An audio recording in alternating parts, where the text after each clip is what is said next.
پیغمبر اسلام نے جب اسلام پیش کیا وہاں بھی سیکوینس یہی رکھا تھا. واجبات بعد میں آئے تھے، پہلے حرام تھا. تو ایک مرتبہ دریافت کیا، بتاؤ تو حرام کیا؟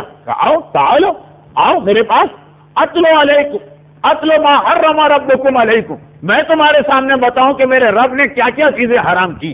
اور 9 چیزوں کا نام پیغمبر نے لیا. میں پوری آیت اس وقت نہیں پڑھنا چاہتا ہوں، لیکن ان 9 چیزوں میں قتل شامل ہے. اس کے علاوہ کچھ اور بہت بڑے بڑے گناہ شامل ہیں، مگر پہلے 2 جو آئے اس میں وہ بڑے بڑے گناہ نہیں آئے. کہا اتلو ما حرم ربکم علیکم الا تشرکوا بہ شیئا وبالوالدین احسانا. یہ سب سے پہلا اسلام کا انٹروڈکشن، یہ پہلی تصویر ہے جو اسلام کے مکے والوں کے سامنے ڈرا کی جا رہی. یہ پہلا تعارف اسلام کا کرایا جا رہا کہ میرے رب نے پہلا حکم، یہ پہلی چیز یہ نازل کی، پہلی چیز جو حرام کی ہے وہ یہ کی کہ اس کے ساتھ کسی کو شریک نہ کرنا اور والدین کے ساتھ اچھا سلوک کرتے رہنا. اسی آیت میں قتل بھی آگے چل کے آیا، اسی آیت میں زنا کا تذکرہ بھی آگے چل کے ہوا، اسی آیت میں شراب کا تذکرہ بھی انڈائریکٹ وے میں آگے ہوا. وہ سب چیزیں بعد میں، پہلا تذکرہ والدین کا. اور دوسری بات، جب مسلمانوں نے آ کے دریافت کیا، یہ تو کافروں کی بات تھی، 10 سال گزر گئے اس آیت کو. اللہ کے رسول نے یہ بتایا کہ پروردگار نے کل رات مجھے معراج کے سفر پہ بلایا اور معراج کی کچھ وہ تفصیلات بتائیں جو کافروں کے لیے تھی، یہ جس کے اندر خدا کی قدرت اور اپنے معجزے بتائے.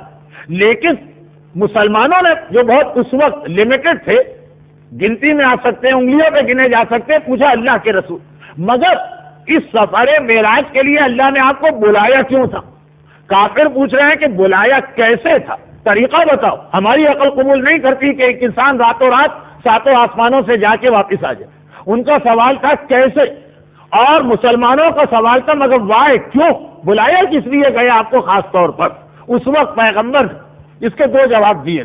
ایک تو میرے مولا کی ولایت کا پہلا کھلا اعلان معراج میں ہوا، مگر اس کے بعد کہا کہ اس معراج کی رات مجھے وہ شریعت دی گئی جس پر تمہیں عمل کرنا.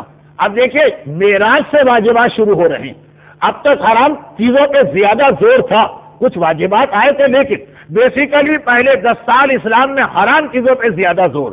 یہ خرابی اس کو دور کرو، اس کو دور کرو، اس کو دور کرو. اس کے بعد جیسے انسان کہیں پہ بلڈنگ بناتا ہے تو پہلے زمین کی صفائی کرتا ہے، اس کے بعد اس کے اوپر اسٹرکچر کھڑا کیا جاتا. کہا کہ پروردگار نے اس رات کو مجھے اس لیے بلایا تھا کہ اب میرے الفاظ میں اب کوڈ آف لائف دیا جائے، شریعت عطا کی جائے، اب احکامات دیے جائیں. اب تک نیگیٹو باتیں آ رہی ہیں، آج سے پازیٹو باتیں، اور اس کے اندر پیغمبر نے تقریباً 15 چیزیں بتائیں، اپنی زبان سے نہیں، سورہ بنی اسرائیل کی آیتوں کی تلاوت کی. مگر اب جو مسلمانوں کا سوال ہے وائے، کیوں بلایا، پیغمبر جواب دے رہے، سورہ بنی اسرائیل کو کوٹ کر رہے، قضا ربک الا تعبدوا الا ایاہ وبالوالدین احسانا. یہ شب معراج کی آیت ہے. میرے پروردگار نے آج یہ قضاوت کی ہے، آج یہ فیصلہ دیا کہ اس کی عبادت کی جائے اور والدین کے ساتھ احسان کیا جائے. اب فرق ذہن میں رکھیے گا، اس وقت 10 سال پہلے کی جو آیت تھی وہ کیا تھی؟ وہ یہ نہیں تھی کہ اللہ کی عبادت کرو، ابھی واجبات نہیں شروع ہوئے، وہ یہ تھا شرک نہ کرو لیکن والدین سے احسان کرو. آج 10 سال کے بعد جب شریعت کا پازیٹو حصہ ہمارے سامنے آ رہا، کیا کرنا، وہ تھا کہ کیا چیزیں نہیں کرنا، اب ہے کیا کرنا. وہاں قضا ربک لا تعبدوا الا ایاہ، تیرے پروردگار کا پہلا فیصلہ یہ کہ عبادت اسی کی کرنا، کسی اور کے آگے سر نہیں جھکانا. وبالوالدین احسانا، اور والدین کے ساتھ نیکی کرنا. اور اب اس احسان کی تفصیل بھی آئی. اسی آیت کو آگے پڑھیے، 3-4 آیتیں مسلسل ایک ترتیب سے آ رہی.